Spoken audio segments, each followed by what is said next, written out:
Fenomenal, pues muchísimas gracias. Ha sido todo un lujo teneros aquí. Bueno, es todo un lujo. Bienvenidos a todos aquí a la librería Carabanchel.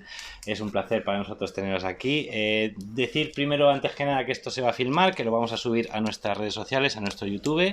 Estamos en todas las redes como Papelería Carabanchel. Este es el 6º encuentro, creo, que hacemos este año con autores. Nos podéis seguir en las redes y estar al tanto de las demás cosas que vamos haciendo. Hoy nos viene a presentar Javier. Supongo que ya le conocéis, los que estáis aquí. Espero que no os hayáis todos leído el libro, porque así vamos a descubrir algunas cosas, ¿no?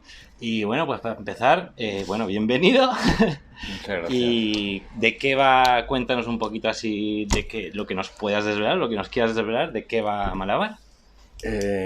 Bueno, Malabar, no sé si a la gente que se lo ha leído o alguien no se lo ha leído. Estoy empezando. Estás empezando. Llevo poco todavía.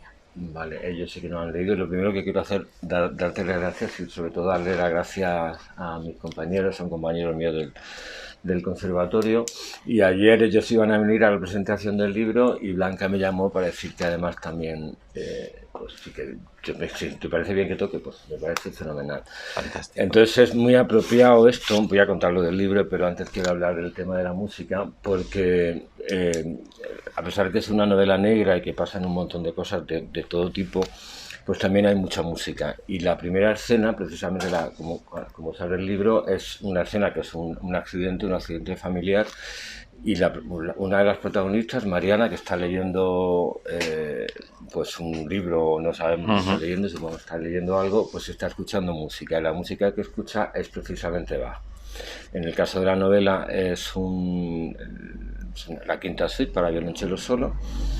Y bueno, y aquí pues muy parecido, han traído una invención, bueno, es una variación de una invención para piano, porque el original es para clave, ¿no? si te sonaba o no te sonaba. Sí, o sea, sabía que era Bach, pero... Y entonces es una pieza para dos voces, pero está hecha para violín y violonchelo. Fantástico. La novela empieza con un accidente, aparece en el primer capítulo, el hermano mayor se va a reunir la familia para el cumpleaños familiar, para el cumpleaños de la madre, o sea, un lugar común donde los haya, típica reunión familiar en la que hay una tragedia. El hermano mayor aparca el coche en la colina, cerca de una casona en Llanes. El coche queda en alto y se olvida poner el freno de mano, con lo cual el coche cae y la hermana, una de las hermanas, pues muere. Entonces a partir de ahí pues empieza una trama que es realmente lo que es la trama de novela negra que hay, pues que hay lógicamente pues hay un levantamiento de un cadáver y una investigación, y ya desde el primer capítulo uno se puede preguntar si realmente ha sido un accidente o no. Eso pasa en las primeras páginas, es realmente lo que va a generar la intriga. Lo que pasa es que la novela no solo va de eso, o sea, es digamos el hilo conductor más importante, pero luego pues aparece ya en el segundo capítulo una escena desgarradora de un chaval, Emilio Sariego, un estudiante que le están torturando en Madrid, en Madrid, aquí, en la Puerta del Sol, en el año 76. Él es inocente y no sabe muy bien por qué está ahí. Entonces esas dos líneas, que además están separadas en el tiempo, porque una es en el año 80, esto es 76, las torturas, y otra en 2003, pues se van a acabar trenzando. Entonces es esa novela negra que digo del accidente, pero a partir del otro hilo, de la tortura, pues vamos a encontrar un montón de cosas más relacionadas sobre todo con la familia, con los problemas que esa familia puede tener. Sí, es una historia que se va entrelazando entre las dos líneas temporales. Sí. Y así vamos a ir desvelando un poquito las capas que van. Lógicamente, que van esas torturas van a tener algo que ver con ese accidente de una manera muy lejana, no de una manera directa, pero precisamente ese es, yo creo que el interés de la novela, ¿no? Cómo es posible que una cosa tan aparentemente alejada, tanto en el tiempo como en el espacio, pues influya, ¿no? Yo te quería preguntar precisamente de lo de las dos líneas temporales, cómo. Porque es un poco la mitad y mitad de la novela, ¿no? Digamos, una línea temporal y otra línea temporal. ¿Cómo estructuraste eso a la hora de escribirlo?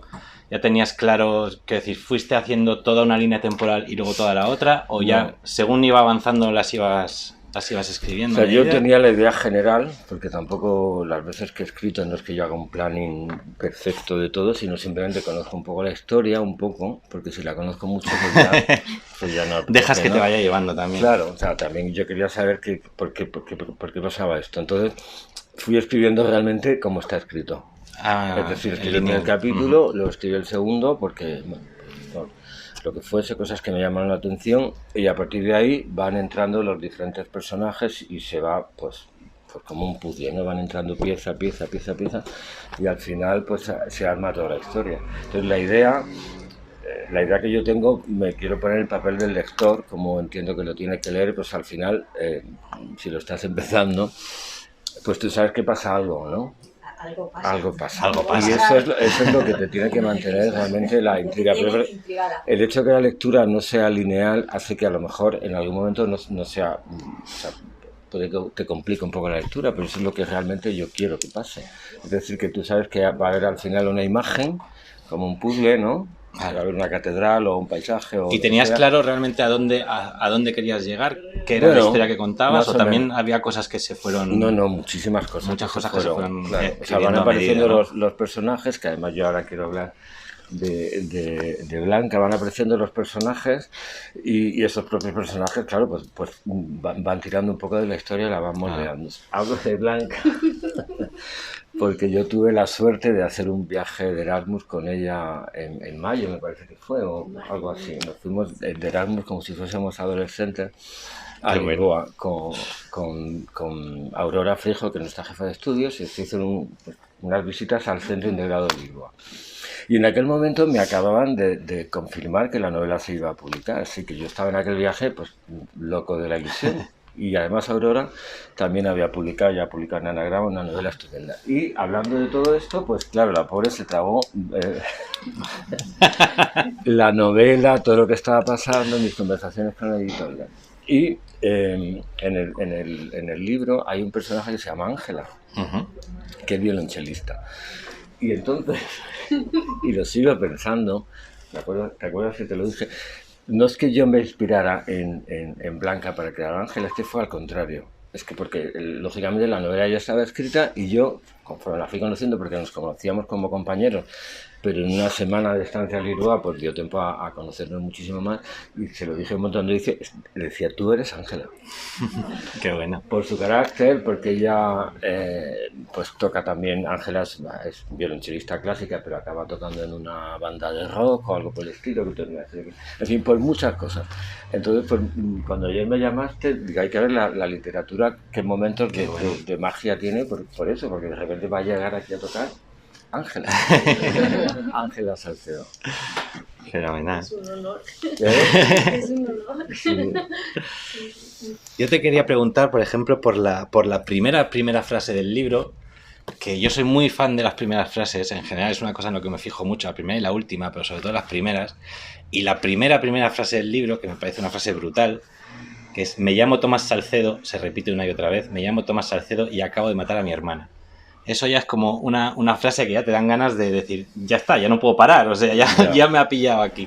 Eso concretamente esa frase, que me parece tan icónica, la trabajaste mucho, o sea, la tenías clara desde el principio. Pues la trabajé como que la escribí y ahí se quedó, ¿no? Y eso no se movió en ningún momento, incluso el hecho de que, bueno, eso ya cosa más de escritor, ¿no? De que empieza con una tercera persona, pero enseguida empieza como una primera y pasa a tercera, eso también era así. O sea que todo esto viene además de un hecho real, de alguien que algunos conocemos, un muy buen amigo mío, que le pasó algo así, pero que no murió ni muchísimo menos. Pero cuando me lo contó, pues su hermano aparcó el coche le cayó encima y lo arrolló.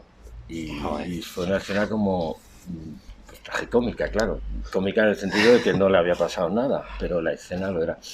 Y enseguida a mí me llamó muchísimo la atención por la siguiente pregunta: ¿y si no? ¿Y si no hubiese sido? ¿Y si no fue un claro. accidente? Pues de ahí sale toda la historia, ¿no? De al final las cosas, las apariencias, como de repente, pues detrás puedes esconder, pues 300 y pico páginas. Y luego, ¿cómo tuviste la idea también de juntarlo con la trama anterior, con la trama del principio de la transición, con ese mundo un poco tan gris que no es la transición de aquí, de la movida, de qué bonito, qué divertido? Claro. Y bueno, entonces tuviste que documentar para ese tema. Pues también un poco en la historia, tanto una línea como la otra, como que llegaron a mí, eso que os cuento del accidente de esta persona que conozco, y lo otro fue simplemente el año 2018, salía a la luz Billy el Niño, el torturador, que bueno, acuerdos de gobierno que le iban a quitar las condecoraciones de todas las torturas que había hecho pues en los años de la transición y luego no se las quitaron porque se ha ido alargando y al final se murió de COVID, pero el caso es que es una persona, un torturador, asesino en plena transición y que tenía sus medallas en plena 20 años o 30 años. Entonces a mí me sorprendió mucho. Es verdad que me puse a investigar, aparte que nos salía muchísimo en las noticias, y empecé a ver pues todas las cosas que había hecho. Y la cosa que más me llamó la atención, que también aparece en el libro, es que estos estudiantes, porque la mayoría de estudiantes estaban en los calabozos y a través del ventanuco que estaba en el techo del calabozo, los calabozos de la Puerta del Sol, de la Puerta del Sol, que daban a la calle, o a la calle del Correo, o a la propia plaza. Pues ellos estaban en esa pesadilla que estaban viviendo y a su vez veían como el resto pues veían a la gente caminando y que iban de compras o iban a donde fuesen, al Corte Inglés. Entonces eso aparece al principio porque se empiezan a mezclar frases un poco inconexas, que es lo que él está oyendo. Y entonces, una vez más, como esta casualidad que he contado de Blanca, ¿no? Y del personaje, pues me están llegando, de vez en cuando me llegan cosas en Instagram o mensajes, pues gente que ha leído el libro y que les gusta, lo que sea, ¿no? Entonces, pues justamente estaba en Granada, en el festival de Granada Negra, y me llegó un mensaje que me dejó totalmente loco, pues un lector, profesor de matemáticas, que me habla del libro, pues muy con elogios, vamos, y entonces al final, después de mucho hablar, me dice, por cierto, como si fuese una cosa que no tiene la menor importancia, por cierto, en los años 70 y 71 estuve 2 veces preso en los calabozos, fui torturado. Y me acuerdo perfectamente cómo bueno, lo que acabo de contar. Claro, los pasos de los él me viene a contar a mí lo que, en primera persona y desde luego no ficción, pues me viene a contar lo que yo escribo, ¿no? Entonces, fue súper emocionante, la verdad, porque, claro, son cosas que no me invento porque yo las he leído, pero claro, es que efectivamente les pasó. Sí, que efectivamente pasó. Te llega ese mensaje y, bueno, pues fue muy bonito. Un poco las serendipias que van ocurriendo, ¿no? Te quería preguntar también un poco por la novela negra en general. Esto obviamente es una novela negra, aunque no tenga detectives o policías. Hay una jueza, sí. hay unas muertes que ocurren al principio. Y me gusta particularmente que no son muertes... hay una cosa en la novela negra actual, sobre todo, que a mí me llama mucho la atención, me molesta incluso, que es que todas las muertes son muy espectaculares. Que si lo descuartizan, que si le vacían la sangre, que si le ponen un pastelito aquí, que si no sé qué, que si aparece desnudo en mitad...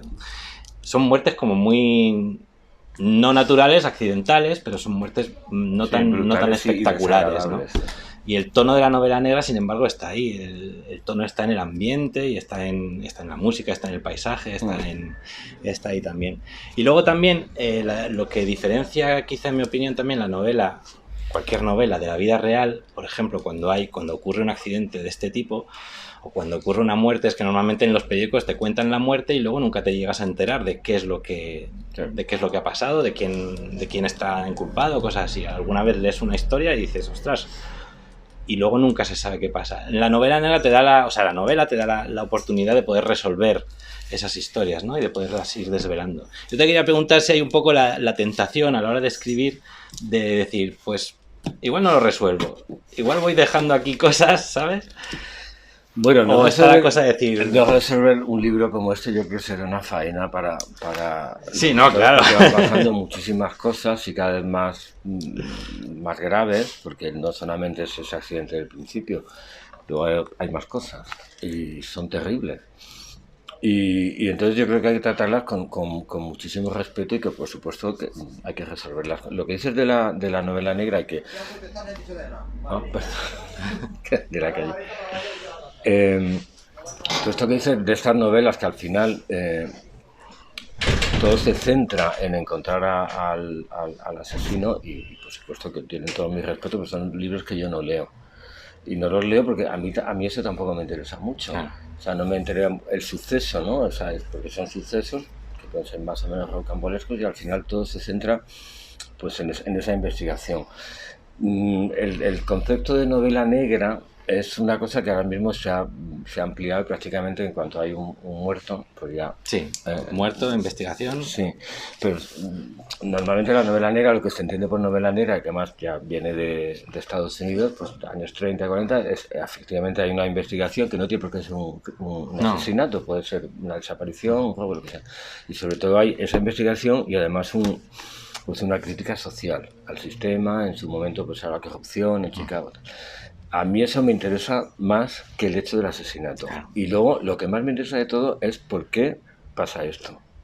O sea, por qué personas aparentemente normales como pueden ser los personajes de Malamar, pues llegan a una situación como esa. Entonces, ahí es donde está realmente el interés del asunto, para mí.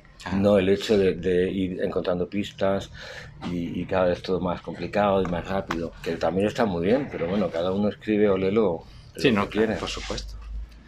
Porque además tienes diferentes personajes y yo creo que incluso vamos entendiendo a cada uno de los personajes y cuáles son sus vidas, sus motivaciones, lo que les ha llevado a cada uno en cada punto.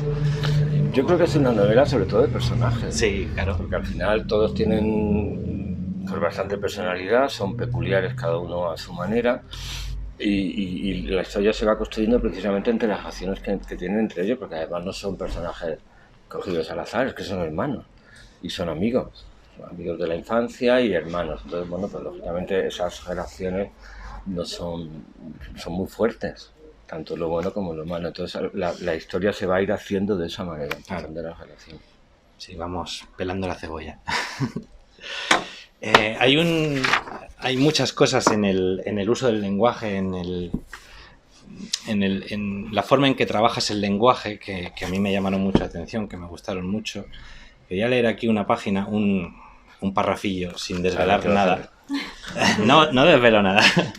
Pero es que me gustó particularmente algunas de las frases que pones aquí, que dice: la juez se queda callada mirándola fijamente. El hecho insólito de que Tomás no haya compartido la noticia se acaba de sentar en la silla de al lado como un invitado más.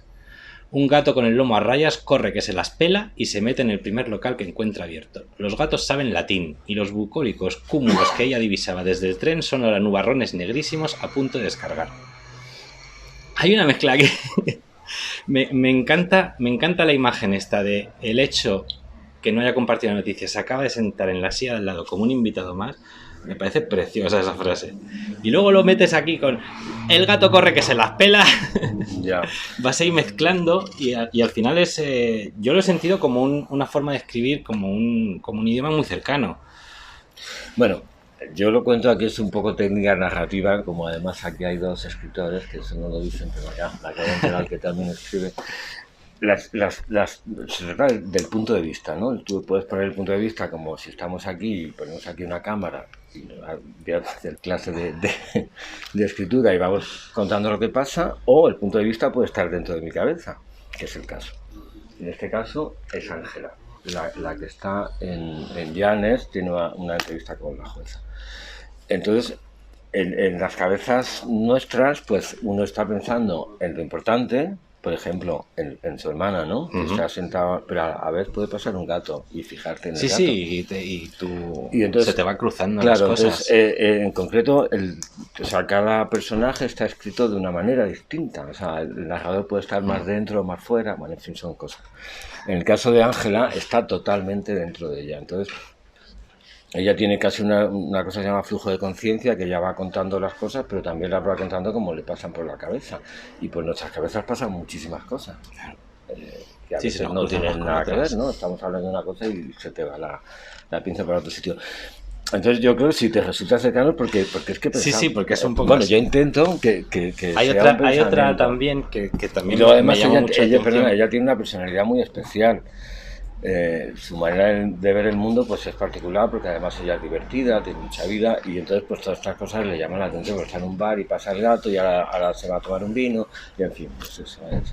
Hay otra dentro del mismo estilo que también me gusta un montón, esa frase, que esto es de otro personaje, que entran, esto es en el tercer capítulo me parece, una cosa así, que dice, entran en el vestíbulo de un hotel y en el vestíbulo del hotel hay un estanque. Y entonces el personaje dice: Zamora se ha quedado mirando el estanque de fondo con cara de ¿cómo es posible un estanque? Me encanta eso, ¿cómo es la cara de ¿cómo es posible un estanque? Bueno, Zamora, esto estamos de nuevo en la transición y el padre de la familia, que se llama Ramón Salcedo, que era procurador en Cortes y alguien que tenía muchísimo poder y era un poco golfo, un poco golfete y le gustaba un poco putero, la verdad. Entonces pues iba a la Costa Fleming, que era una zona en Madrid muy famosa entonces, en los años 70, del Bernabéu hasta la Castellana, pues que era la zona moderna, ¿no? La zona, estamos hablando de los años 70, 60 y 70. Pues había muchos americanos de la base de Torrejón, mucha prostitución de élite, en fin, un mundo que ahora nos queda muy, muy lejano y tal. Entonces, bueno, él va con este Zamora, que es un pobre hombre, y lo mete en un edificio que se llama Doctor Fleming 44, que era un edificio modernísimo para la época, que eran en realidad apartamentos, que no se sabe muy bien para qué eran esos apartamentos, todo con chimenea, el portal, de hecho sigue así, porque además fui a verlo cuando escribí, pues un portal con chimenea, con sillones, con libros en las estanterías, en el portal. Entonces él llega, este pobre hombre que es de Sanabria, que lo han liado, lo han metido en un puticlub de ahí de esa zona y acaba pues con unas chicas que van a entrar ahí pues allí. Van a subir al piso. Y entonces de repente se encuentra un estanque, porque lo hay. Hay un estanque, hay efectivamente un estanque. Pues claro, él una vez más ve y piensa, y entonces la manera de escribir es un poco sí, así, es ¿no? la manera de... Me gustó mucho esa. ¿Cómo es posible que haya ¿Cómo es posible un estanque? Aquí, en un hotel. No, en un edificio de apartamentos. En un hotel. Bueno. Vale. Bueno, no sé si quieres también hablar un poco de los temas un poco que remueve la novela, como los silencios, la vergüenza, la culpa, esa culpa tan cristiana que tenemos tan metida dentro en nuestra sociedad. ¿Cómo remueve un poco todo eso? Como esos remordimientos también que están muy presentes y que parece que van un poco arrasando. Todo lo que viene del pasado va arrasando un poquito también con el presente. Bueno, todas esas palabras que dices son realmente lo que cuento en el libro. O sea, eso es ahí donde está el corazón de la historia, no es en la investigación ni nada. Además, bueno, son cosas que son también necesarias para atraer al lector, pero en realidad lo que cuento realmente es toda esa serie de silencios y de dolor y de bueno, pues de cosas que se callan porque no se pueden decir ni siquiera en la familia.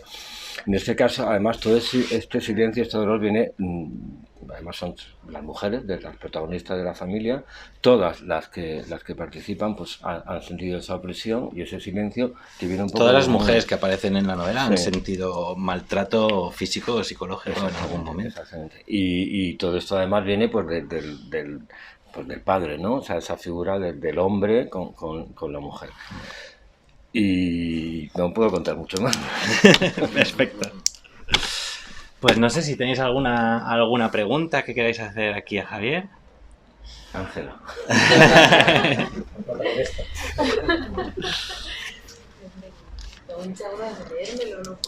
Claro, para eso se hace esto. Esta es tu segunda novela, ¿verdad? Sí. ¿Cómo se enfoca interiormente? Quiero decir, cuando tú escribes una primera novela y te va más o menos bien, cuando te pones a escribir la segunda, interiormente y en la cabeza, ¿cómo te funciona a la hora de ponerte a escribir la segunda novela, habiendo tenido una novela anterior? Es como cuando tienes 2 hijos, pienso yo. Un hijo y el segundo... Ya, pues yo más que eso, te voy a hablar de lo que pasará después de esta, que es lo que me está empezando a pasar. Yo ahora ya tengo ganas de escribir algo y además tengo pues algo que empieza como a crecer en mi cabeza. Y es verdad que de repente me entran un montón de dudas, porque tan sencillo como que ahora estoy en RBA, serie negra, y ahora ¿qué pasa? Tengo que escribir Tengo que seguir haciendo novela negra. Ya que tengo editor. Bueno, pues son muchas dudas. Yo creo que al final uno escribe sobre todo por placer, porque para mí es un verdadero placer sentarme, por muy dura que sean las cosas, al final es un momento de gozo. Entonces, bueno, yo creo que es cuestión de dejarse llevar por ese pulso. Yo además esta novela, cuando la escribí, yo perdí el primer capítulo y lo primero, encima había tenido algún otro fracaso intentando, después de publicar, pues estas cosas que no se publicaron y que al final, pues es que he perdido la ilusión, pero un poco sí, porque es duro, ¿no? Has publicado una novela, ya piensas que eres el rey del mundo, pues en absoluto, para nada. Y luego, pues encima escribo este principio de esta novela, lo pierdo, con lo cual, pues lo que piensas es que, bueno, pues está claro que lo tengo que dejar, ¿no? Como un mensaje, ¿no? Del más allá, déjalo. Pero digamos, la pulsión es tan fuerte, la historia estaba ahí y al final, pues me puse, la recuperé y la terminé. Entonces al final yo creo que, no sé, yo creo que no hay que pensar mucho, ¿no? Cuando vuelva a surgir esas ganas, esa historia, pues saldrá. Y que me lo debería pensar un poco para saber para dónde quiero tirar. ¿Y cómo llegaste a publicar en RBA, en la serie negra? ¿La moviste mucho por ahí o a través de agencias o cómo fue? Pues yo tengo una agencia, efectivamente, y también amigos que al final conoces en el mundo editorial. Entonces, quiero decir, todo el mundo quiere publicar porque cuando uno escribe o cuando uno toca, pues quiere que lo escuchen. Eso es normal. La gente dice, bueno, ¿para qué quieres? Pues para que te lean, ¿no? Porque al final es mucho trabajo y tú quieres comunicarlo. Eso era así, pero no tanto como para llegar a la autopublicación y a todo este tipo de asuntos, porque yo también mi vida es otra, o sea, de otras cosas. Y bueno, pues tuve la paciencia de esperar y en el último momento, cuando ya estaba a punto de tirar la toalla, pues de repente la novela la han querido en alguna editorial y en concreto en RBA pues les llegó pues un miércoles y me llamaron el lunes porque le gustó mucho. Entonces, Qué guay. pues al final es encontrar el sitio, pues caer en el momento oportuno, en el sitio adecuado. Pues Que eso, estén pues, buscando lo que y pasó que aquí. tú Sí. pases por ahí en ese momento. Eso es. Muy bien. ¿Alguna pregunta más? ¿Algo más que nos quieras contar? No, Que no te ahora haya vamos a preguntado. escuchar, que además Y tenemos si no, pues más escuchamos Bach, aquí Sí, ¿no? maravillosamente. que es concierto de violín.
Bravo, gracias.